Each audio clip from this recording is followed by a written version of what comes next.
ายดีเนาะสบายดีมื้อนี้เบาหลาผสมสิพามาเบิ่งเซฟหน่อยเพิ่นเนาะ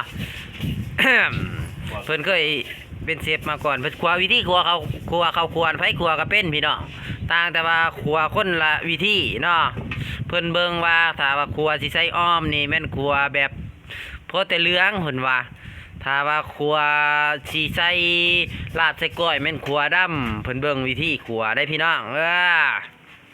ในการขัวของเพิ่นนี่เพิ่นว่ากันว่าขัวใส่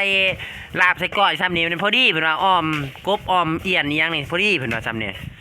แต่ว่าขัวใส่มาพอมาเพียตรงสีดำๆเพิ่นว่าจัดๆเพิ่นว่า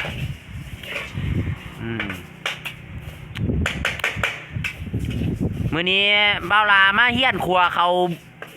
ขัวน้ำเพิ่นพี่น้องเพิ่นบอกจักนาทีพอดีเพิ่นว่าในการขัวเพิ่นใส่กะทิได้พี่น้องกะทิบักพร้าวหอมจัดมันเห็ดโมเมนต์ที่ว่าท่านใดท่านครัวได้เก่าครัวนี่ก็ผู้ครัวเป็นจึงหอมจึงแสบได้พี่น้องแล้วก็อยากให้มันบดง่ายๆตามแรกๆนี่บ่ได้ยากเพิ่นใส่หัวจิงไก่พี่น้องเพิ่นว่าโว้ยขอแต่เอาโคกโยนลงบาดเดียวก็เป็นพุ่นแหละคือกระแปงเนี่ย